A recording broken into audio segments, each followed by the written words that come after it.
எல்லாருக்கும் வணக்கம். நாங்கள் இன்றைக்கு எங்கே கதைக்கிறோம்னு சொல்லி சொன்னால், வருகிற சனிக்கிழமை தலைவருக்கான வீரவணக்க நிகழ்வு நடக்க போகிற இந்த மண்டபத்துக்கு முன்னாடி நிற்கிறோம். இந்த மண்டபம் பாசல் மாநகரில் அமைஞ்சிருக்கிற மேசை மண்டபத்தில் நிற்கிறோம். இன்றைக்கு இறுதியாக இந்த மண்டபத்தினுடைய ஒருங்கிணைப்பாளர்களோடும் மண்டபத்துக்காரரோடும் காவல்துறையோடும் கழிச்சிட்டு நின்று தான் உங்களுக்கு இதை கதைக்கிறோம். இங்கே அனைத்து விதத்திலுமாக பாதுகாப்பு சரியான முறையில் ஒழுங்கு செய்யப்பட்டிருக்கிறது. காவல்துறையும் எங்களுக்கு உத்தரவாதம் தந்திருக்கிறோம். அதே நேரம் மண்டபத்தினரும் உத்தரவாதம் தந்திருக்கிறோம். இவர்களுடைய கூட்டில் நிச்சயமாக இந்த நிகழ்வு சரியான முறையில் பாதுகாப்பாக நடந்துடுறதுக்கான சகல ஏற்பாடுகளும் செய்யப்பட்டிருக்குது. எனவே இந்த நிகழ்வு பிரமாண்டமாக செய்கிறதுக்கு முடிவெடுத்து அதுக்குரிய செயற்பாடுகள் நடந்து கொண்டிருக்குது. மக்களாகிய நீங்கள் தான் இந்த நிகழ்வுக்கு வருகை தந்து இந்த நிகழ்வை இன்னும் பிரமாண்டமாக்க வேணும். இது எங்களுடைய தேசிய தலைவருக்கான வணக்கத்தையும் அவருக்கான கௌரவத்தையும் நாங்கள் கொடுக்குற நேரம். மறந்துடாமல் எல்லாருமே வருகிற சனிக்கிழமை 2ஆம் தேதி 8ஆம் மாதம் இந்த மண்டபத்துக்கு இந்த இடத்துல கூடுங்க. பிரமாண்டமாக எங்களது தலைவருக்கு நாங்கள் எங்களுடைய வணக்கத்தையும் நன்றி கடனையும் செலுத்துவோம். நன்றி. அனைவருக்கும் வணக்கம். இதுவரும் 2ஆம் தேதி ஆகஸ்ட் மாதம் இந்த பின்னால் இருக்கிற எங்களுடைய மெஸ்ஸே பிளட்ஸில் தமிழர் தேசிய தலைவருக்கான வீர வணக்க நிகழ்வு நடக்க இருக்குது. அந்த நிகழ்வில் வெளியில் சில விதமான குழப்பகரமான வதந்திகள் பரவி கொண்டிருக்கிற சூழலில் நிச்சயமாக அந்த நிகழ்வு சிறப்பாக நடக்கணும்னா இங்கே சுவிஸில் உள்ள தமிழ் மக்கள் அனைவரும் அதில் கலந்து கொள்ள வேண்டும். அதுக்கான இந்த பாதுகாப்பு ஏற்பாடுகள் முழுமையாக செய்யப்பட்டிருக்கு. இது தமிழீழ தேசிய தலைவருக்கு செய்ய வேண்டிய ஒரு வரலாற்று கடமை. அதை நாங்கள் நிச்சயமாக எல்லாரும் சேர்ந்து ஒருமித்து செய்யணுன்றதை நான் இந்த தலைவில் சொல்லிக்கொள்ள விரும்புகிறேன். அனைவருக்கும் வணக்கம். இப்போ நாங்கள் எங்கே நிற்கிறோம்னு சொன்னால், சுவிட்சர்லாந்தில் ஒரு பிரபல்யம் வாய்ந்த இந்த மண்டபம் இது சுவிஸ்லேயே மிகவும் பிரபல்யமாக நிகழ்வுகள் நடக்கிற ஒரு மண்டபம். இந்த மண்டபத்தில் 2 முறை மாவீர நாள் நிகழ்வு நடந்திருக்குது. 2 முறை மாவீர நாள் நடத்தப்பட்டிருக்கிறது. பல ஆயிரக்கணக்கான மக்கள் இந்த மண்டபத்துக்கு வந்ததை நீங்கள் எல்லாம் அறிந்திருக்கிறீர்கள். இப்போ என்ன நோக்கத்திற்காக இந்த இடத்துல உங்களை அழைக்கிறோம்னு சொன்னால், வருகிற 2ஆம் தேதி ஆகஸ்ட் மாதம் சனிக்கிழமை இந்த அரங்கம் ஒரு வரலாறு சொல்ல போகுது. அது என்ன வரலாறுன்னு சொன்னால், எல்லோருடைய மனங்களுக்குள்ள ஒரு ஏக்கம் இருக்குது, ஒரு தவிப்பு இருக்குது. இங்கே பார்த்தீங்கன்னா ஒரு அறிக்கை போர்கள் நடந்து கொண்டிருக்குது. அது ஒரு அறிக்கை போர்ன்னு சொல்கிற பொழுது நாட்டில் நடந்த போரை விட இந்த போர் ஒரு பெரிய போராக இருக்குது. இருக்கிறார் இல்லை, இவர் செய்ய முடியாது, இவர்களுக்கு யார் அந்த அதிகாரம் கொடுத்தது, யார் அதிகாரம் கொடுத்தது, யார் அதிகாரத்தை பற்றி கேட்கறது, இதெல்லாம் ஒவ்வொரு தமிழன் சரியாக நாங்கள் சிந்திக்க வேணும். எங்களுக்குள்ள அந்த சிந்தனையை நாங்கள் திருப்பி நாங்கள் ஒருக்கா பார்க்க வேணும். எங்களுடைய தலைவர் யார், அந்த தலைவர் எப்படி வந்தவர், அந்த தலைவர் என்ன நோக்கத்திற்காக தன்னுடைய இந்த விடுதலை போராட்டத்தை ஆரம்பித்தவர், இந்த விடுதலை போராட்டத்தை கடைசி வரை இந்த முள்ளிவாய்க்கால் வரைக்கும் இந்த விடுதலை போராட்டத்தை கொண்டு வந்த ஒரு ஒப்பற்ற மாபெரும் தலைவர். அந்த தலைவர் தப்பி தன் மண்ணை விட்டு ஓடுகிற தலைவர் அல்ல. அவர் அப்படிப்பட்ட கோழையும் அல்ல. அவர் தன்னை ஒரு கோழை தலைவனாக நாளை மாற்றப்படுகிற இந்த சம்பவத்தை நாங்கள் நிச்சயமாக எங்களோட மக்களுக்கு தெளிவுபடுத்தணும். அப்போ எங்களோட மக்கள்லாம் இதை சிந்திக்கணும். ஏன்னா இங்கே மக்கள் தான் முக்கியம், மக்கள் தான் தீர்மானிக்கிறார். அது எங்களோட தலைவர் அடிக்கடி சொல்வார், இந்த விடுதலை போராட்டத்தை மக்கள் தான் தீர்மானித்தார்கள். ஏன்னா இந்த விடுதலை போராட்டம் வளர்ச்சி கண்டது மக்கள் தான். ஒரு வேற்று கிரகத்திலேருந்து ஒரு வேற்று நாட்டிலேருந்து அவர்கள் ஆக்களை வச்சு போராட இல்லை. அந்த மக்களை கொண்டு நடத்தின போராட்டம் இன்றைக்கு அந்த மக்கள் போராட்டமாக மாறி நிற்கல. இன்றைக்கு இந்த மக்கள் தான் இன்றைக்கு தங்களோட முடிவு எடுக்கணும். எங்களுடைய தலைவருக்கு நாங்கள் என்ன செய்ய வேணும், எங்களை என்ன செய்ய போகிறோம் என்றதை நீங்கள் ஒவ்வொரு இதில் தான் சிந்திக்கணும். உங்களை நேசித்த தலைவர், உங்களை விரும்பிய தலைவர், உங்களுடைய வாழ்க்கைக்காக தன்னை முழுமையாக அர்ப்பணித்த தலைவர், அந்த தலைவன் தன்னுடைய குடும்பத்தை கொடுத்த தலைவன், அந்த தலைவரை நாங்கள் நெஞ்சில் வச்சு பூசிக்கிறோமா இல்லையான்றதை நாங்கள் ஒவ்வொரு தமிழனும் இதில் சிந்திக்கணும். ஒரு தமிழனுக்கு தான் இதில் உரிமை இருக்க ஒழிய இங்கே அவர் சொல்கிறது இவர் போகவனான் இதில் நான் கேட்குறேன். ஜெர்மனில் இருக்கிற தமிழரை பார்த்து கேட்குறேன், உங்களால் வர முடியும், நீங்களாக நினைத்து உன் பிள்ளையை அழைத்து வர முடியும், உங்களால் நினைத்தால் நீங்கள் 10 பேரை கூட்டிக் கொண்டு வர முடியும். இதே போல் தான் இத்தாலி நாட்டில் இருக்கிற மக்களை பார்த்து கேட்குறேன், இத்தாலி நாட்டில் இருக்கிற மக்கள் நீங்களாக வர முடியும், இது உங்களுடைய முடிவு, இது யாரும் முடிவு சொல்ல முடியாது. பிரான்ஸில் இருக்கிற மக்கள் இது உங்களோட முடிவு, இது நீங்களாக வாங்க. லண்டனில் இருக்கிற மக்கள் இது உங்களோட முடிவு, நீங்களாக வாங்க. ஆகவே எந்தெந்த ஐரோப்பிய நாடு, டென்மார்க்கில் இருக்கிற மக்கள், நோர்வேல இருக்கிற மக்கள் எல்லாருக்கும் வாழ்வு தந்தவர் எங்களோட தலைவர் தான். எல்லாரையும் வாழ வைத்தவர் உங்களுடைய தலைவர் தான். எங்கே இருக்கா சொல்லட்டும் பாப்போம். 16 ஆண்டுகளாக இன்றைக்கு யாராலையும் அதை உயிருடன் காட்ட முடியாத ஒருத்தராக வைத்துக்கொண்டு எப்படி நாங்கள் சொல்லுகிறோம்? 2008ஆம் ஆண்டு அந்த தலைவனுடைய உரைக்கு பிறகு 2009, 10, 11, 12 இன்றைக்கு 25 வந்து நிற்கிறோம். எங்கள் தலைவர்கிட்ட உரை ஏன் வரவில்லை? போட்டு காற்றுகள் 2009, 2008 ஆற்றிய உரையைத்தான் திரும்ப போடுகிறோம். எங்கே அந்த தலைவர் இன்றைக்கு ஒளி வடிவத்தில் வர முடியாமல் இருக்கிறது? எத்தனை நாளைக்கு நாங்கள் இந்த ஏமாற்றத்தை செய்து கொண்டிருக்க போகிறோம்? வரலாற்றை கொண்டே நாங்கள் திரும்ப புதைக்க போகிறோமா, இல்லை வரலாற்றை திரும்ப அடுத்த தலைமுறைக்கு சொல்ல போகிறோமா? இதைத்தான் ஒவ்வொரு தமிழனும் நீங்கள் சிந்திக்க வேணும். நாங்கள் இருந்த வாட்டுக்கு இருந்து கொண்டு அறைக்குள் இருந்து கொண்டு அறிக்கை போர் செய்யக்கூடாது. நாங்கள் அங்கே அவரை திட்டுறது, இவரை வசப்பாடுறது, இவரை சொல்கிறது, இந்த இழிவான விடயத்தை நிறுத்துங்க. இனிமேல் இந்த 2ஆம் தேதியோட இதுக்கு முற்றுப்புற வையுங்க. இந்த 2ஆம் தேதியோட ஒரு புதிய எழுச்சி வரட்டும். இந்த 2ஆம் தேதியோட ஒரு புதிய மாற்றம் வரட்டும். இயக்கத்துக்கு ஒரு முடிவு வர வேணும். இது இருக்கிறார் இல்லை அது இது யார் சொல்றீர்கள்? யார் சொல்றதுக்கு இந்த அதிகாரம் தந்தது? 2008ஆம் ஆண்டுக்கு உரைக்கு விளக்கம் தர முடியும் யாரும்? அவர் என்ன சொன்னார்? புலம்பெயர்ந்தவரிடமும் இளையவரிடமும் அதைத்தான் கூறினார். அங்கே யாருக்காவது சொன்னார் நான் இந்த பொறுப்பை இன்னார்கிட்ட கொடுத்துட்டு போகிறேன், நீ பொறுப்பை எடு, அவர் பொறுப்பை எடு? எந்த ஒரு காலகட்டத்திலையும் தேசிய தலைவர் புலப்பத்தில் ஆக்களை தலைமை பொறுப்பை கொடுக்க இல்லை. நாங்களாக வந்தோம், நாங்களாக கூடினோம், நாங்களாக உணர்வுகளோடு பொறுப்புகளை எடுத்துக்கொண்டோம். இதுதான் வரலாற்றின் உண்மை. இந்த வரலாற்றை திரித்து கூறுகிறீர்கள். ஏன் இப்படி செய்கிறீர்கள்? இதனால் என்ன லாபத்தை நீங்கள் அடைந்திருக்கிறீர்கள்? எங்களுக்கு லாபத்தை அடைவதற்காக என் இனத்தை நான் விற்க முடியுமா? என்னுடைய சுயநலத்திற்காக என்னுடைய இனத்தை கொண்டு நான் கூறு போட முடியுமா? என் தலைவனுக்கு யாரடா மரண பயத்தை கொடுக்கிறது? தன்னுடைய கழுத்தில் 2 கருத்து குப்பியை கட்டின முதல் மனிதன் சொன்னவரா? ஏன் கிளிநொச்சி பத்திரிகையாளர் மட்டும் என்ன சொல்றார்? தமிழிடத்தை கைவிட்டால் என்ன உடனே என்ன சொன்னார்? அதுதான் முடிவு. அந்த இலக்கிலிருந்து நான் தவறுவனாக இருந்தால் என்னை சுடுவதற்கு யாருக்கும் அந்த அதிகாரம் இருக்குன்னு சொன்னவர் இல்லை. அப்போ மரணத்துக்கு பயந்த தலைவரா? மரணத்துக்காக விட்டு ஓடின தலைவரா? இது அனைத்தையும் ஒவ்வொரு தமிழனும் நீ படுக்கும் பொழுது நீ உண்மையான ஒவ்வொரு தமிழனாக இருந்தால் அந்த சிந்தனையை நாங்கள் திருப்பி பார்க்க வேணும். என் தலைவனின் வரலாற்றை திருப்பி பார்க்க வேணும். ஆகவே இது 2ஆம் தேதி யாரை நீங்கள் மறக்காதீர்கள். இது அவர் செய்கிறார்கள், இவர்கள் ஒரு சில குழுக்கள் என்று சொல்லுகிறீர்கள். யார் அந்த குழுக்கள்? யார் அந்த குழுக்களுக்கு நீங்கள் பெயர் சூட்ட விரும்புகிறீர்கள்? இல்லை, இது மக்களாக எடுத்த முடிவு. இது மக்களாக தான் முடிவு எடுத்து வரப்போகிறார்கள். ஆகவே அந்த மக்கள் தன்னுடைய தலைவனுக்கு ஒரு விளக்க வைப்பதற்கும் ஒரு மலரை கொண்டு வந்து வைப்பதற்கும் நீங்கள் யார் அதை தடை போடுவதற்கு? யாருக்கு யார் எதிராக ஆர்ப்பாட்டம் செய்கிறீர்கள்? இது சொல்வதற்கு வெட்கமில்லையா உங்களுக்கு? நாளைக்கு இன்னும் எத்தனை 16 இன்னும் எத்தனை வருஷத்தை கூட்ட போகிறீர்கள்? இன்னொரு 10 வருஷத்தை கூட்ட போகிறீங்களா? அந்த 10 வருஷத்திலே எங்களோட காலங்கள் முடிந்து விடும். ஏன்னா எல்லாருக்கும் இப்போ வயது வந்து விட்டது. எல்லாருக்குமே இப்பொழுது நாங்கள் வயது போனவர்களாக ஆகிவிட்டோம். அப்போ அடுத்த தலைமுறை பிள்ளை இதுக்கு யார் சொல்ல போகிறீர்கள்? யார் இவர் என்று கேட்டால் இந்த தலைவனை யார் காட்டப் போகிறீர்கள்? ஆகவே தான் அன்பார்ந்த தமிழ் உறவுகளே, சொல்லப்பட்ட அனைத்து ஐரோப்பிய நாடுகளிலும் இருந்து நீங்கள் அனைவருமாக எழுந்து வர வேணும். எழுச்சி என்பது எங்களுடைய நான் இதில் நின்று கொண்டு பேசுகிற பேச்சால் நீங்கள் மட்டுமல்ல, உணர்வால் வாருங்கள். உங்கள் தலைவனை உண்மையாக நீங்கள் நேசித்தவர்களாக இருந்தால், உங்கள் தலைவனை உங்கள் நெஞ்சில் வைத்து பூசித்தவர்களாக இருந்தால், அந்த தலைவனுக்கு நீங்கள் செலுத்த வேண்டிய மரியாதை, உன் கரத்தால் எடுத்து ஒரு விளக்கை வை, உன் கரத்தால் எடுத்து ஒரு மலரவை, உன் நெஞ்சிலே அந்த தலைவனை ஏந்திக்கொள், உன் வாழ்வும் சிறக்கும். என் இனமும் நாளை விடுதலையை நோக்கி நாளை எழும்பும். அடுத்த தலைமுறை பிள்ளைக்கு அந்த வரலாற்றை சொல்ல இந்த 2ஆம் தேதி நிச்சயமாக இந்த அரங்கம் நிறைந்த மக்களாக இருக்கிறார்கள் என்ற செய்தி இத்தோடு முற்றுப்பெறுகிறது. இதோடு இந்த விடயத்தை எல்லாரும் கைவிட்டு எல்லாரும் திருந்துங்கள். திருந்துவதற்கு உண்மையில் ஒவ்வொரு மனச்சாட்சி என்றது 6 அறிவு எதற்கு கொடுத்தது? திருந்து. நீங்கள் அந்த மன எந்தைக்கு தவறு விடுறோம், நீங்கள் திருந்துங்க. நான் தெரியாமல் செய்துட்டேன், நான் தெரியாமல் இதனுடைய கருத்துக்களை நான் மாறி நான் என்னுடைய தலைவர் இருக்கிறார் என்று சொல்லிவிட்டேன். ஆகவே இதில் எந்தவித உண்மையும் இல்லை. ஆகவே என்னை திருத்திக் கொள்கிறேன். திருந்தியவனாக நான் திருந்திய உள்ளத்தோடு என் தலைவனை நேசித்த மகனாக இந்த அரங்கத்திற்கு வாருங்கள். அதுதான் உண்மை. உண்மைகள் ஒரு நாளும் உறங்காது.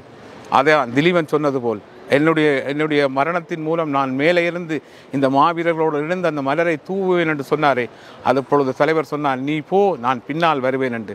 அதே சொன்ன வார்த்தை தான் தலைவர். வார்த்தை எப்பொழுதும் மாற்றாதவர் எங்களோட தலைவர். அதே திலீபனோடு தான் என்று அங்கே மேலே இருக்கிறார். அன்று நீங்கள் வருகிற உங்களோடு அன்று அவர் பேசுவார், அன்று உங்களோடு கதைப்பார், அன்று உங்களை பார்ப்பார். அந்த தலைவனை பார்க்க நீங்கள் வருவீர்கள். காரணம், எங்களோட மக்கள் எப்பொழுதுமே இந்த விடுதலை போராட்டத்திலும் சரி, இந்த விடுதலை உணர்விலும் சரி அவர்கள் பின்னின்றவர்கள் இல்லை. ஆகவே 2ஆம் தேதி ஒரு வரலாற்று செய்தியை சொல்லும் என்ற நம்பிக்கையோடு வர்ற 2ஆம் தேதி ஒரு மிகப்பெரிய ஒரு நிகழ்வு நடக்க போகுது. தேசிய தலைவருக்கான ஒரு வணக்க நிகழ்வு. அந்த தலைவனை பூசிப்பதற்கும் அந்த தலைவனை நேசிப்பதற்கும் மக்கள் வர போகிறாங்க. இப்போ உங்களோட மாநிலம் சூரிச், பிரதானமாக சூரிச்சண்டா ஒரு கணிசமான மக்கள் வாழுகிற ஒரு மாநிலம். அந்த மாநிலத்தில் நீங்கள் ஒரு நீண்ட காலமாக வேலை செய்த நீங்கள், அதாவது நீங்கள் கல்வி சேவைக்கு இருந்த நீங்கள், செயல்பாட்டாளராக இருந்த நீங்கள், ஏரியா செய்த, அப்போ உங்களுக்கு தெரியும் ஒவ்வொரு மக்களை, இந்த மக்களுடைய மனங்களை நீங்கள் எப்படி பார்க்குறீர்கள் இந்த இந்த நிகழ்வு சார்? இந்த மக்கள் நிச்சயமாக வருவார்கள். அதுக்குரிய பேருந்து ஒழுங்குகள் செய்திருக்கிறோம். அதை விட தனிப்பட்ட நட்பு ரீதியாக பல பேர் பேருந்துகள் பெறாதாக்கள் தங்களுடைய சொய்ஸ் வாகனத்தில் வாரதாக எங்களுக்கு வாக்குறுதி வந்துடுறார்கள். நிச்சயமாக அதிகமான மக்கள் திரளுவார்கள் என்ற நம்பிக்கை எங்களுக்கு இருக்குது. இருந்தபோதும் சில தவறான பரப்புரைகளும் அல்லது கோடைகால விடுமுறையும் எங்களுக்கு சில இடையூறுகளாக இருந்தாலும் அதை தாண்டி நாங்கள் வெற்றிகரமாக அந்த நிகழ்வை தலைவருக்குரிய வணக்க நிகழ்வை செய்வோம் என்ற நம்பிக்கை எனக்கும் இருக்குது. இங்கே வர எல்லாருக்கும் இருக்கும் என்று நம்புகிறேன். நன்றி. எல்லோரும் பதிலை சொல்லியிருக்கிறீர்கள். அதாவது இந்த கோடைகால விடுமுறை நாள் அந்த ரீதியிலேயும் மக்கள் அதிகமாக வருவார்கள். அதே மாதிரி தான் நீங்கள் இந்த கருணா அவர்கள், நீங்களும் ஒரு நீண்டகால பணியாளராக இருந்திருக்கிறீர்கள். சூரிச்சி நகரத்தை சுற்றி வரக்கூடியவர். உங்களுடைய தொழில் ரீதியாகவும் சரி, மக்களை அடிக்கடி சந்திக்கக்கூடியவர். அது உங்களுடைய பார்வையில் அதாவது பல்வேறு விதமான வதந்திகளும் இதற்கு ஏன் போக வேணும், இதற்கு போகிறதால என்ன பிரயோசனம் என்ற ரீதியில் பார்க்குற பொழுதும் உங்களுக்கு நீங்கள் அதை பார்த்து இந்த நோக்கத்துக்காக இல்லை இதை நாங்கள் செய்ய வேணும் என்ற ஒரு ஓர்மத்தோடு விளக்கிறீர்கள். அதாவது நாங்கள் இதை செய்ய வேணும், எங்கள் தலைவருக்கு நாங்கள் நிச்சயமாக செய்யும். அப்போ நீங்கள் போகிற பொழுது நீங்கள் மக்களை எப்படியாக சந்திக்கிற பொழுது, நீங்கள் மக்கள்கிட்ட உங்களோட கருத்துக்களை பகிர்ந்து கொள்கிற பொழுது இந்த மக்களுடைய உள்ளங்களில் இருந்து என்ன மாதிரியான என்ன பிரதிபலிப்பு ஏற்பட்டு கொண்டது? அப்போ இந்த உள்ளங்களில் இருந்து என்னென்னா எங்களோட தேசிய தலைவருக்கு நாங்கள் ஒவ்வொருத்தரும் விளக்கு வைக்கணும் கட்டாயமாக. இன்னும் 16 வருஷங்கள் கடந்து விட்டது. இனியும் நாங்கள் இப்படியே இருக்கக்கூடாது.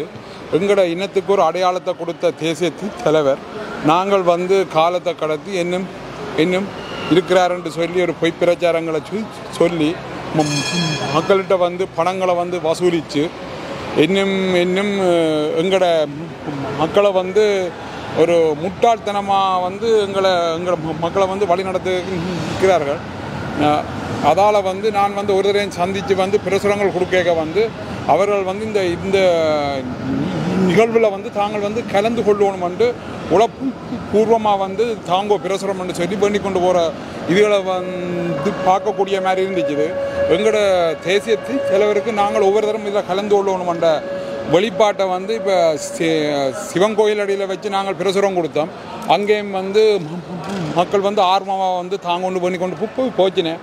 அதே மாதிரி 85 லிம்ம பிளஸ் அடி வியாபார ஸ்தாபனங்களுக்கு முன்னால் பிரசுரங்களை கொடுத்துனாங்க. இப்போ அதில் எல்லா மக்களும் பிரசுரத்தை வேண்டிட்டு தாங்கள் இந்த நிகழ்வில் கலந்து கொள்வோம் என்று சொல்லி உறுதிமொழி கொடுத்துருக்கிறேன். அதால் ஒவ்வொருத்தருக்கும் தேசிய தலைவருக்கான கடமையை செய்ய வேண்டி ஒவ்வொருத்தருக்கும் தார்மீக கடமை உண்டு. அந்த கடமையை நாங்கள் ஒவ்வொருத்தரும் செய்யணும் என்று சொல்லி உழைப்பு பூர்வமாக ஒவ்வொருத்தரும் இதில் இணைச்சு எங்களோட கடமை என்றதை நினைச்சு ஒவ்வொரு இதில் கலந்து கொள்வோம். இதில் எங்களுக்கு ஒரு கேள்வி இருக்குது. நாங்கள் தான் மக்கள் பிரதிநிதிகள், எங்கள்கிட்ட தான் அந்த பொறுப்பு தரப்பட்டிருக்கிறது. ஆகவே எங்களை முறை நீங்கள் அதை செய்வதற்கு உங்களுக்கு அனுமதி இல்லை. நீங்கள் ஆகவே நீங்கள் அதற்கு போக வேணாம் என்று சொல்லுகிறார்கள்.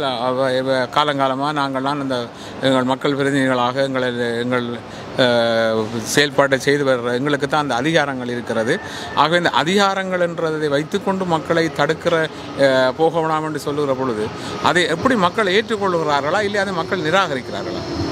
மக்கள் மக்களின் கருத்தை என்னென்னு சொன்னால் இங்கே கிளை இயங்கி கொண்டிருக்குது. ஆனால் இது தலைவருக்கு செய்யப்பட வேண்டிய விஷயம். ஆனால் கிளை சரியான தெளிவான பார்வையில் இல்லை. கிளை எல்லாரையும் சமாளிக்க வேணும். வேலை செய்கிறார்கள் தங்களோட கிளைக்கு இருந்து வேலை செய்யணும் என்ற ஒரு எல்லா பணியாளரையும் திருப்திப்படுத்துறதுக்காக ஒரு பொய்யான ஒரு பரப்புரை தான் இந்த பரப்புரை. அதாவது தலைவருக்கு போய் நீங்கள் கலந்து கொள்ளக்கூடாதுன்னு சொல்லி வெளியில் வந்து அந்த அறிக்கை விட்டதெல்லாம் வந்து வெளியே அதாவது வந்து பொய்யான ஒரு பிறப்பு. ஏனென்றால் என்னோட வந்து தனிப்பட்ட ரீதியாதிற்கு பொறுப்பான இருந்தார்கள் அண்ணன் நீங்கள் முன்னின்று இதை செய்யணும், செயல்படணும், நீங்கள் இதுக்கு உதவி செய்யணும்னு சொல்லி எனக்கு வாக்குறுதியாக கொடுத்தவ. ஆனால் இன்றைக்கு வந்து பொய்யா வந்து இதுக்கு போய் கலந்து கொள்ளக்கூடாதுன்னு சொல்லி ஒரு அறிக்கையை விட்டுருக்கினேன். அப்போ எங்களுக்கு ஒரு கருத்தை சொல்லினேன், வெளியில் ஒரு கருத்தை சொல்லினேன். ஒரு தெளிவான பார்வை அவையில் இல்லை, கிளையில் வந்து தெளிவான இதுகள் இல்லை. ஆனால் இதுகள் எல்லாத்தையும் வந்து விட்டு எல்லாரும் வந்து இணைஞ்சு தலைவருக்கு இது எங்களோட கடமை என்றதை உணர்ந்து பணியாளர்லேருந்து பொதுமக்கள்லேருந்து ஒவ்வொருத்தரும் வந்து இதுக்கு அன்னைக்கான வந்து எங்களோட கடமையை செய்யணுன்றதை எதிர்பார்க்குறோம். இப்போ இதில் வந்து இந்த இப்போ குறிப்பாக நான் முதல் கூறப்பட்டது மாதிரி சில நிறுவனங்களுக்கு கூட அறிவித்தல் விடுத்திருக்கிறார்கள், நீங்கள் அதுகளுக்கு போக வேணாம், இதுக்கும் எங்களுக்கு சம்பந்தம் இல்லை என்று சொல்லப்படுகிற அந்த அதிகாரம் என்றது ஓகே, நாங்கள்லாம் இத்தனை ஆண்டுகளாக மக்களை பிரதிநிதித்துவப்படுத்தி வழிநடத்தி கொண்டிருக்கிறோம், ஆகவே நீங்கள் போகக்கூடாதுன்னு சொல்லுகிற பொழுது அது உங்களுடைய பார்வையில் வந்து அந்தந்த நிறுவனங்களை மறைக்கிறது, அவர்களை போகணும் என்ற ஒரு தனி மனித சுதந்திரங்களை நிறுத்துவது என்பது நியாயமாக இருக்குதுன்னு நீங்கள் பார்க்குறீங்களா? இங்கே வந்து மக்கள் பிரதிநிதிகள் என்று சொல்கிறதுக்கு இங்கே யாருமே இல்லை. எல்லாம் சுயலாபங்களுக்காண்டி தங்களோட அமைப்புகளை காப்பாற்றுவதற்கு பண வட்டி ஆடுவதற்கு தான் இங்கே அமைப்புகள் இருக்க ஒழிய மக்களுடைய பிரச்சனைகளை தீர்த்து வைக்கிறவோ மக்களுடைய சார்பாக வேலை திட்டங்களை முன்னெடுப்பாக தற்சமயம் எந்த அமைப்புகளும் இல்லை. எந்த அமைப்பை பார்த்தாலும் தங்களுடைய சுயலாபங்களோடு செயல்பட்டு கொண்டிருக்கிறார்கள். நாங்கள் இந்த விடயம் சார்ந்து தெளிவாக தெரிந்தவர்கள், இந்த பிரச்சனைகளை சந்தித்தவர்கள், இதை தாண்டி நாங்கள் இன்று நிற்கின்றோம், மக்களோடு நிற்கிறோம், போராளிகளோடு நிற்கிறோம், போராளிகளும் மக்களும் இணைந்து தான் இந்த நிகழ்வை செய்கின்றோம். அந்த நிகழ்வு சிறப்பாக நடக்க வேண்டும் என்ற நோக்கத்தோடு தான் நாங்கள் செயல்படுகிறோம். யாரையும் தனி மனிதர்களையோ அமைப்புகளையோ அல்லது ஊடகங்களையோ அல்லது வியாபார நிறுவனங்களையோ தடுக்கிற உரிமை யாருக்கும் இங்கே கிடையாது. அவர்களே சொந்த மூலையை பயன்படுத்தி அவர்களே முடிவுகள் எடுத்து இந்த நிகழ்வுக்கு தாராளமாக வர முடியும். யாரையும் தடுத்து நிற்கிற உரிமையோ அதை தாங்குகிற பொறுப்புகளில் இங்கே யாருமே இல்லை. அமைப்புகளுக்கு பொறுப்பாக இருக்கிறவர்களும் யாரும் நிரந்தரமும் கிடையாது. இங்கே அதை வந்து தேசிய தலைவர் நினைவேந்தல் அகவகத்தினுடைய ஒரு செயற்பாட்டாளராக இவர்களை ஒழுங்குபடுத்தி கொண்டிருக்கிறதில் அவரும் ஒரு முக்கிய பணியை ஆற்றி கொண்டிருக்கிறார். இப்பொழுது அனைத்துலக ரீதியாக வந்து அனைத்துலக ரீதி என்று சொல்வதை விட அனைத்துலக ரீதியை விட ஐரோப்பா தழுவிய ஏற்பாடுகள், அதாவது German, London, France, Italy, Norway, Denmark போன்ற தொடர்புகளோடு நீங்கள் இருக்கிறீர்கள். அந்தந்த இடங்களில் இருந்து அந்த ஏற்பாடுகளை செய்கிற பொழுது அங்குள்ள மக்களினுடைய உணர்வுகளும் அங்குள்ள மக்களினுடைய அந்த எண்ணங்கள், அதாவது இந்த இடத்துக்கு நாங்கள் போகத்தான் வேணும் என்றதை பற்றி உங்களுடன் அந்த பகுதிகளில் இருந்து ஏதாவது உங்களுக்கு ஒரு தகவல்களை தந்திருப்பார்கள். அதை எப்படி நீங்கள் பார்க்கிறீர்கள்? வணக்கம். நிச்சயமாக அதில் வந்து அந்த அப்படியான இடத்துல வந்து கூடுதலாக இப்போ சுவிட்சர்லாந்தை விட ஏனைய நாடுகள் என்று சொன்னால் ஏனைய நாடுகள்லேருந்து நிறைய பேர் இந்த நிகழ்வுக்கு பெரோன்மெண்ட்டை ஒரு ஆர்வமாக இருக்கிறார்கள். அப்போ அது பெரோன்மெண்ட்றது மட்டும் இல்லை, தாங்கள் இப்போ வந்து இத்தனை மணிக்கு தங்களுக்கு உதவி செய்யணும், மண்டப ஏற்பாடுகள் சகலதும் எப்படி இருக்குன்றதை கூடி அது எல்லா விடயத்திலும் ஆர்வமாக இருக்கிறார். அது கூடுதலானவர்கள் தேசிய செயற்பாட்டாளர்கள், முன்னாள் தேசிய செயற்பாட்டாளர் இருந்தாலும் இப்போ தேசிய செயற்பாட்டாளர் பணியாற்றி கொண்டிருக்கிறார்களும் அதில் ஆர்வமாக இருக்கிறார்கள். அந்த விடயங்களில் அவர்களுடைய பெருமள ஒத்துழைப்பும் இருக்குது. அதே நேரத்தில் அவர் மக்கள் மத்தியிலேயும் இறங்கி வேலை செய்து கொண்டிருக்கிறார்கள். அப்போ சில வேளைகளில் இப்போ மக்கள் வந்து அந்த எல்லா மக்களும் வந்து அன்றைய நாளில் பெற முடியாமல் இருக்குமென்றதை தவிர மற்றும்படி எல்லா மக்களும் இந்த நிகழ்வுக்கு பெறணும் என்று சொல்கிறதும் இது செய்யப்பட வேண்டிய ஒரு விடயம் என்றதிலையும் மிக தெளிவாக இருக்கிறார்கள்.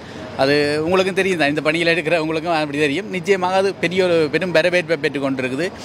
இதில் முன்னாள் போராளிகளும் செயற்பாடுகளும் மக்களும் இதுக்குள்ள இணைஞ்சு நிற்கிறார்கள் என்ற விடயத்தில் அவர்களுக்கு ஒரு பெரும் நம்பிக்கை ஏற்பட்டிருக்குது. ஆரம்பத்தில் இவர்களுக்கு ஒரு சில ஒரு கருத்துகள் பிரச்சனைகள் இருந்தது தான். ஆனால் இப்போ வந்து அந்த எல்லாரும் இதில் நின்று வேலை செய்கிறார்கள்ன்றதில் அவர்கள் ஒரு மிக தெளிவான உணர்வோடு வருவதற்காக தயாராக இருக்க கொண்டிருக்கிறார்கள். நல்லது. நீங்கள் சொல்லுகிற பொழுது இப்போ உண்மையிலே இந்த நாட்டை தேர்ந்தெடுத்ததும் வந்து ஒரு சுவிட்சர்லாந்து உலகத்திலே ஒரு சமாதானத்திற்கும் உலகத்திலே பிரபல்யம் வாய்ந்ததும். சுவிட்ஸ் என்று சொன்னால் ஒரு செல்வந்த நாடென்று மாத்திரமல்ல, ஒரு அமைதிக்கும் ஒரு சமாதானத்திற்கும் அடுத்து எந்த நாட்டுடனும் ஒரு பகைமை பாராட்டாத ஒரு நாடாகவும் இருக்கிற இந்த சுவிட்சர்லாந்து மண்ணிலே என் தேசிய தலைவருக்கான இந்த வீர வணக்க நிகழ்வை, அதாவது வணக்க நிகழ்வை செய்துவதற்கு நீங்கள் முற்பட்டிருக்கிறீர்கள். உண்மையிலே சுவிஸ் வாழ் மக்கள் வந்து ஒரு வரலாற்றிலேயும் மிகப்பெரிய பங்கை ஆற்றிய மக்களும் வந்து அந்த விதியில் நீங்களும் இந்த மண்ணிலே வாழ்ந்து இந்த மண்ணில் நீங்கள் வாழ்ந்து கொண்டிருக்கிறபடியால் உண்மையில் இந்த இடத்தை நீங்கள் தேர்ந்தெடுத்து கொண்டதும் அதனுடைய நோக்கங்களும் ஏதாவது இருக்கலாம். இப்போ ஏன் லண்டனில் செய்திருக்கலாம், லண்டனில் ஒரு இந்த சுவிஸை விட கூடிய எண்ணிக்கையான மக்கள் வாழ்கிறார்கள், இல்லை பிரான்ஸில் கூடிய எண்ணிக்கையான மக்கள் வாழ்கிறார்கள், அதே மாதிரி மற்ற நாடுகள்லேயும் சுவிஸை விட கூடிய தொகையான மக்கள் இருக்கிறார். ஆனாலும் அப்படி அந்த ஒரு நாடுகளில் இந்த நிகழ்வை நடத்தாமல் நீங்கள் சுவிஸ் நாட்டுக்குள்ளே தான் இதை நடத்த வேண்டும், இதுதான் பொருத்தமாக இருக்கும்ன்றதுக்கான முடிவு எடுத்ததும் ஏதோ ஒரு நோக்கம் இருக்கும். அது என்ன நோக்கத்தை கொஞ்சம் சொல்லுங்கள். நிச்சயமாக பல்வேறு காரணங்களை வச்சு தான் சுவிட்சர்லாந்து தெரிவு செய்தாங்க. ஆனால் இப்போ எங்களுக்கு விளங்குது என்னென்னு சொன்னால் இந்த சட்ட ரீதியான விடயத்துக்காக மிகவும் சிறப்பாக இந்த நிகழ்வை செய்கிறதுக்கு சுவிட்சர்லாந்து எங்களுக்கு உதவியாக இருக்குது. அந்த சுவிட்சர்லாந்து அந்த தெரிவு நாங்கள் முதல் வேறு காரணங்கள் பல்வேறு காரணங்களை வச்சு தான் இந்த சுவிட்சர்லாந்தை தெரிவு செய்தாங்க. ஆனால் இப்போ சட்ட ரீதியாக எந்த பிரச்சனையும் இல்லாமல் நாங்கள் எடுத்த மண்டபத்தை நாங்கள் அதில் சரியான முறையில் பாதுகாப்பு எல்லாத்தையும் அவர்களே ஒழுங்குபடுத்தி தந்து அந்த நிகழ்வை சிறப்பாக செய்கிறதுக்கு அவர்களுடைய முழுமையான ஒத்துழைப்பு இருக்கிற அடிப்படையில் சட்ட ரீதியான விஷயம் மிக முக்கியமானது. அதாவது சுவிட்சர்லாந்தை பொறுத்த வரைக்கும் மனித உரிமைகளுக்கு முக்கிய முன்னுரிமை கொடுக்குற நாடு. அதே நேரத்தில் ஒரு இந்த போரில் இறந்தவர்களாக இருந்தாலும் சரி, போரில் இறந்து எங்களோட நின்று போரில் வீரச்சாவடைந்தவர்கள் எடுத்துனா அவர்களே உரிமை உங்களுக்கு இருக்குன்றதை அவர்கள் சொல்கிறார்கள் எங்களுக்கு. அதாவது போராளிகள் என்ற அடிப்படையில் நாங்கள் இன்னொரு போராளிகளுக்கு வீரச்சாவடைந்த போராளிகளுக்கு வீரவணக்கம் செலுத்தணும் என்று சொல்லக்குள்ள அவையை சொல்கிறார்கள் என்றால் இது சுவிட்சர்லாந்து நீங்கள் உரிமை இருக்குது. உங்களோட நின்று களமாடி போராடி வீரச்சாவடைஞ்சவர்களுக்கு நீங்கள் வீரவணக்கம் செலுத்துறதுக்கான உங்களோட வணக்கத்தை செலுத்துறதுக்கான உரிமை இருக்குன்றது அவர்கள் தெளிவாக சொல்லுவோம். அது எங்களுக்கு ஒரு சாதகமான சூழல். மற்றது இந்த சட்ட பாதுகாப்புகள் எல்லாமே கண்காணிக்கப்பட்டு கொண்டிருக்கிற சூழல் இருக்கிறபடியால் எங்களுக்கு இந்த இடத்துல இந்த நாட்டை தெரிவு செய்ய வேண்டும். மற்ற போக்குவரத்து வசதிகளுக்கும் இப்போ நாங்கள் வேறு நாடுகளுக்கு விசா எடுத்து போக வேண்டிய தேவை இருக்கும். சுவிட்சர்லாந்துக்கு அந்த பிரச்சனைகள் இருக்காது. லண்டன்லேருந்து கூடுதலாக நாங்கள் வாரதாக இருந்தாலும் சரி, மற்ற நாடுகளிலிருந்து வாரன்ற சொன்னாலும் சரி, அவை விசா அனுமதி எடுக்காமல் லண்டன்லேருந்து உதாரணமாக பிரான்ஸுக்கு போகிறோம் என்றால் அவை அங்கே ஒரு அனுமதி எடுக்க வேண்டியிருக்கு அவர்கள். அப்போ ஆனால் இங்கே சுவிட்சர்லாந்துக்கு வரதுக்கு அந்த அனுமதி எடுக்க வேண்டிய தேவையில்லை. இவ்வாறான மற்றது சுவிட்சர்லாந்து இருக்கிற மக்களுடைய எங்களுடைய பங்களிப்புன்றது உங்களுக்கு தெரியும். ஏனென்றால் இங்கே இப்போ செயற்பாட்டாளராக நிற்கிற எங்களோட இப்போ இதுக்கு கதைச்சாக்களும் தெரியும், காணொலியில் பார்க்குறாங்களுக்கு தெரியும். இப்போ அவர்களுடைய முழுமையான ஒத்துழைப்பு இந்த விடயத்தில் இருக்குது. தலைவருக்கான வீரவணக்க நிகழ்வை செய்கிறன்ற விடயத்தில் அந்த செயற்பாட்டாளர்களுடைய பெருமள ஒத்துழைப்பும் அவர்களுடைய ஆதரவும் இருக்குது. அந்த அடிப்படையில் நாங்கள் இந்த நாட்டை தெரிவு செய்திருக்கிறோம். உண்மையிலே ஒரு சிறப்பான பதில் தான். ஏனென்றால் இந்த நாடு உண்மையிலே ஒரு மனித உரிமைகளை மதிக்கிறது மாத்திரமில்லை, மனித உணர்வுகளை மதிக்கிற ஒரு நாடு. உங்களுடைய தலைவருக்கு நீங்கள் வணக்கத்தை செலுத்துவதற்கு மண்டபத்தை எடுக்கிற பொழுது அந்த மண்டபம் அவர்கள் தந்திருக்கிறார்கள். ஆனால் இந்த மண்டபத்தை தடுத்து நிறுத்துவதற்கான பல வேலைகளும் மேற்கொள்ளப்பட்டது, அதுவும் முறியடிக்கப்பட்டிருக்கு. காரணம் என்னென்றால் இது உங்களுடைய தலைவனுக்காகவும் உங்களுடைய மக்களுக்காகவும் நீங்கள் வணக்கத்தை செலுத்துவதற்கு இந்த நாட்டில் அனுமதி இருக்கிறது என்பதை அழகாக தெளிவாக நீங்கள் சொல்லி இதுதான் உண்மை. ஆகவே தான் இந்த நாடு சிறப்பாக எங்களுக்கு தந்த அந்த மதிப்பை அதை நாங்கள்லாம் மதித்து நடக்கணும். அதை நாங்கள் மதிக்காமல் நடக்கிறது அது எங்களுக்கு மாத்திரமே எங்கள் இனத்திற்கு ஒரு இழுக்காக இருக்குது. ஆகவே தான் அந்த நாள் ஒரு அமைதியாக எல்லாரும் தங்களுடைய தலைவனுக்குரிய வணக்கத்தை அவர்கள் செலுத்துவதற்கும் அதற்கு அவர்களுக்கு உரிமை இருக்கிறது. அந்த உரிமையை தான் இன்றைக்கு ஐரோப்பாயங்களிடம் என்று நீங்கள் இங்கே வருகிற பொழுது இந்த அழகான நாட்டை பார்க்கிறீர்கள். இந்த அழகான நாட்டிலே இப்படி ஒரு தலைவனுக்கு அதுவும் அவர்களுடைய முதல் நாள் அவர்களுடைய சுதந்திர நாள் தினம், சுவிட்சர்லாந்தினுடைய சுதந்திர தினத்திற்கு அடுத்த நாள் தேசிய தலைவருடைய நிகழ்வு, இது ரெண்டுமே வரலாற்றுக்கு ஒரு பொருத்தமாகவே அமைந்திருக்கிறதை நாங்கள் பார்க்கிறோம். ஆகவே தான் உண்மையிலே பலருக்குள்ளே இருக்கிற ஒரு சந்தேகங்கள் இதே திடீரென்று இந்த நாளை இதில் முக்கியமாக இன்னொரு விடயத்தை நாங்கள் கேட்கணும். இந்த 2ஆம் தேதியை எதற்காக நீங்கள் தேர்ந்தெடுத்து அதில் ஒரு குழப்பத்தை உருவாக்கி கொள்கிறோம், அதை தெளிவாக சொல்லுங்கள். அப்போ என்னென்னு சொன்னால் 2ஆம் தேதின்றது என்னென்னு சொன்னால் இப்போ உண்மையில் எங்களுக்கு அந்த மே 18 அந்த நாளில் நாங்கள் அந்த நிகழ்வை செய்யக்கூடிய முதல் நிகழ்வை பெரு நிகழ்வாக செய்யணும் நாங்கள் எதிர்பார்த்தோம். ஒரு பெரு நிகழ்வாக ஒரு தேசிய நிகழ்வாக அது ஒரு வரலாற்று முக்கியத்துவம் மிக்க ஒரு நிகழ்வாக நாங்கள் அதை செய்ய வேண்டிய தேவை இருக்குது. தலைவரை வீரச்சாவை உறுதிப்படுத்தி முதலாக செய்யப்படுற, அதாவது இயக்க மரபுக்கு அமைவாக செய்யப்படுற ஒரு நிகழ்வு. அப்போ அதை பெரு நிகழ்வாக செய்யணும்ன்றதுக்காக எல்லா இடத்துல உள்ள மக்களும் இங்கே வர வேண்டிய தேவை இருக்குது. மே 18 நாங்கள் இதை செய்யணும் என்று சொல்லி முதலாவது நிகழ்வு செய்யணும் என்று வைக்கிட்டு இருந்தோம். என்ன நடக்கும் என்று சொன்னால் மே 18 நிகழ்வுகள் ஏற்கனவே எல்லா நாடுகளிலையும் அங்கங்கு நடைபெற்று கொண்டிருக்கும். அப்போ நாங்கள் அந்த நிகழ்வை குழப்பம் என்று சொல்லி எங்களுக்கு எதிரான கருத்து கொண்டவர்கள் ஒரு சாதகமான சூழ்நிலை எடுப்பார்கள். ஏன்னு சொன்னால் இதை இவர்கள் இந்த குழப்பத்தை ஏற்படுத்துறதுக்காக தான் செய்கிறார்கள். நாங்கள் அப்படியான ஒரு எந்த நிர்வாகங்களோ எதையுமே குழப்பறதுக்காக நாங்கள் செய்யலை உண்மையில். அப்போ நாங்கள் அதுக்காக தான் வேறு ஒரு நாள் எடுக்க வேண்டியிருந்தது. அதில் வேறு நாட்கள்னு சொல்லி பார்க்கல எல்லா நாட்களிலும் வேறு நிகழ்வுகள் இருந்தது. இப்போ இந்த ஐரோப்பிய நாடுகள் கோயில் திருவிழாக்கள்லாம் இருந்து கொண்டிருந்தது. இப்போ முடிவடைஞ்சிடுது. அப்போ கோயில் திருவிழா காலத்தில் பார்க்கல உண்மையான பிரச்சனை இருக்குது. இப்போ போன முறை கரும்புலிகள் நாளுக்கு ஜூலை 5 அப்போ கரும்புலிகள் நாள் நடக்குது சுவிஸில். அதே நேரத்தில் சுவிஸ் சூரிச்சியில் உள்ள சிவன் கோயிலில் தேர் திருவிழா நடக்குது. அப்போ இந்த மக்கள் எதுக்கு போகிறன்றது மக்களுக்கு பிரச்சனை இருக்குது. அப்போ நாங்கள் இந்த நாளை தெரிவு செய்கிறன்றது உண்மையிலே எங்களுக்கு பெரும் சிரமங்கள் இருக்கும். ஆனால் நல்ல ஒரு நாளை நாங்கள் எடுத்துக்கிறோம்ன்றது எங்களுக்கு இன்றைக்கு தெரிஞ்சிருக்குது. இதுக்கு பின்னுக்கு ஒரு நிகழ்வுகள் இருக்குது. அப்போ வேறு இந்த நாள் வந்து உண்மையிலேயே அதே நேரத்தில் மண்டபம் எங்களுக்கு சரியான முறையில் கிடைக்கணும். இப்போ மண்டபத்தை நாங்கள் நினைச்ச நாளில் மண்டபம் கிடைக்காது. மண்டபம் கிடைக்கிற நாளாகவும் இருக்க வேண்டிய தேவையில் 8ஆம் மாதத்தை நாங்கள் தெரிவித்த நாள் மற்றது கூடுதலான மக்கள் பெறறதுக்கான ஒரு சந்தர்ப்பமாக இது இருக்குது. அந்த நாளுக்காக எடுத்துக்கலாம். உண்மையிலேயே அது ஒரு நல்ல பதில். அந்த 2ஆம் தேதி என்றதை நான் நினைக்கிறேன் தேசிய தலைவருடைய அந்த வீர மரணம் அடைந்து விட்டார், உங்கள் தலைவனுக்கு விளக்கு வைக்க வாருங்கள் என்று சொல்கிறதுக்காக ஒரு எடுக்கப்பட்ட நாளை ஒழிய அந்த நாள் இல்லை. மே 18 நீங்கள் சொல்லுகிற மாதிரி இனி வருடம் மக்கள் அந்த மே 18 அவர்கள் அந்த நாளாக எடுத்துக்கொள்வார்கள். உண்மையிலே அது ஒரு நல்ல ஒரு விளக்கம் தான். ஆகவே இப்போ நாங்கள் அறிவிப்பு செய்தெடுக்கல. இப்போ என்னென்றால் இப்போ தலைவருடைய விரிஜாவை நடந்து ஒரு 2-3 நாளைக்கு நடந்து என்றால் அது மக்கள் நாங்கள் சொல்ல தேவையில்லை. எல்லாரும் மக்களும் வருவார்கள். நாங்கள் வேண்டாம் கூட மக்கள் வர வேண்டாம் என்று சொல்கிற சூழல்லாம் இருந்திருக்கும் எல்லா இடம்.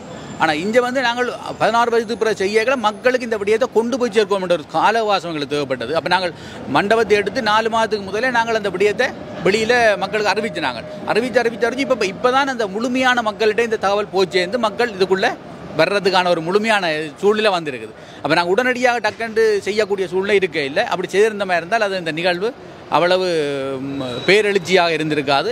ஆனபடியாக நாங்கள் அது இந்த தெரிவு வந்து ஒரு நாளும் நான் தவறுன்னு சொல்ல மாட்டேன். சரியான தெரிவை தான் அந்த தெரிவு. என்னடா உதாரணமாக இன்னொரு விடயத்தை நான் சொல்லணும் என்றால் இப்போ அதாவது இந்த விடயத்தை கூடுதலாக எடுத்தது உண்மையாக முன்னாள் போராளிகள் தான் இந்த விஷயத்தை ஒரு விடயத்தை எல்லாரும் பிள்ளைங்களோட முன்னாள் போராளிகள் வந்து நன்றாக முடிவெடுக்க தெரிஞ்சவனா நான் சொல்லுவேன். ஏனென்றால் அவர் முடிவெடுக்க தெரியாதவர்கள் அல்ல. அவர்கள் எடுக்கிற முடிவு ஒரு பிழையான முடிவோ இல்லை. ஏனென்றால் ஒரு போராளியை பொறுத்த வரைக்கும் அவன் இயக்கத்துக்கு போகிறதுக்கு முடிவெடுக்கிறான் என்றாலே அது ஒரு பெரிய முடிவு தான். ஏனென்றால் அவன் யார்கிட்டும் தாய் தகப்பன்கிட்ட கேட்டுட்டோ சகோதரத்தை கேட்டுட்டோ சொல்லி போட்டு முடிவுக்கு போகிற இல்லை. இயக்கத்துக்கு போகிறதுக்கு சுயமாக தான் முடிவெடுக்கிறான். அப்போ அவன்கிட்ட அங்கேயே ஒரு முடிவெடுக்கிற தன்மை வந்துடும். இயக்கத்துக்கு போனவன் எல்லாம் ஒரு முடிவெடுக்கக்கூடிய ஆளாக இருப்பான்ன்றது நான் என்னுடைய கருத்து இருக்குது. அப்போ முடிவெடுக்கிறன்றதில் நீங்கள் போராளிகள் முடிவெடுத்ததுன்றதில் பிள்ளைன்றதோ அப்படியான ஒரு கருத்துக்களை மக்கள் உண்மையாக எதிர்பார்க்க தேவையில்லை. இப்போ நாங்களே செய்ய வேண்டிய வேலையை சரியாக தான் செய்து முடிப்போம் என்ற உணர்வு இதை நீங்கள் ஏற்றுக்கொள்ளணும்ன்றதான் பிரச்சனை. நாங்கள் அது இன்னொரு விடயம் நீங்கள் இந்த நிகழ்வுக்கு வந்து பாருங்கள். இப்போ என்னென்னு சொன்னால் நாங்கள் சொல்லிக் கொண்டிருக்கக்கூடாது. நாங்கள் சொல்லிக்கொண்டோ எழுதிக்கொண்டோ பேட்டி கொடுத்து கொண்டோ இருக்கிறது அல்ல. நீங்கள் இந்த நிகழ்வில் வந்து அன்றைய நிகழ்வில் எப்படி நடக்குதுன்றது நான் ஒரு விடயம் சொல்கிறேன். என்று சொன்னால் இது ஒரு உணர்வுபூர்வமாகவும் பேரெழுச்சியாக நடைபெற நிகழ்வு. இந்த நிகழ்வில் ஒரு வீரவணக்க உரை இடம்பெற இருக்குது. நீங்கள் அந்த வீரவணக்க உரையை அங்கே வந்து அந்த இடத்துல கேட்கறது தான் மிக முக்கியமானது. இப்போ அது அந்த விடயத்தையும் செய்யணும். அதில் அந்த நிகழ்வு அந்த உணர்வுபூர்வம் நடைபெறது நிகழ்வில் வந்து பங்கு பெற்றதுக்கு அப்பால் இந்த உரைன்றது கூட அங்கே உங்களுக்கு முக்கியத்துவம் வரும். நீங்கள் அந்த இடத்துல வந்து அந்த உரையை எல்லோரும் கேட்கணுமன்றதை நாங்கள் கேட்டுக்கொள்கிறோம். இதில் இன்னும் ஒரு முக்கியமாக உங்கள்கிட்ட ஒரு கேள்வி கேட்க வேண்டியிருக்கிறது. அதாவது வந்து இந்த நிகழ்வுக்கு சார்ந்து நீங்கள் எடுத்த மண்டபம் வந்து ஒரு சுவிட்சில் ஒரு பிரபல்யம் வாய்ந்த மண்டபம். இதுக்கு ஒரு கூடின செலவு இருக்குமன்றது எல்லாருக்கும். ஆனால் இதில் இருக்கிற ஒரு சந்தேகம், இதில் நீங்கள் யாரிடமும் மக்களிடம் எங்களுக்கு இதுக்காக ஒரு உதவியை தாருங்க, ஒரு கொஞ்சம் பணம் தாருங்கன்னு கேட்கவில்லை. இது எனக்கு கூட ஒரு பிரமிக்க வைத்திருக்கிறது. நாங்கள் ஒரு நிகழ்வை நீண்ட காலம் செய்வதென்றால் நாங்கள் முதல்ல மக்கள்கிட்ட தான் நிதிக்கு போவோம். எங்களுக்கு இந்த நிதியை தாங்கள் இந்த நிகழ்வு நாங்கள் செய்யணும், இதுக்கு எங்களுக்கு ஒரு தொகையான செலவு இருக்குன்னு.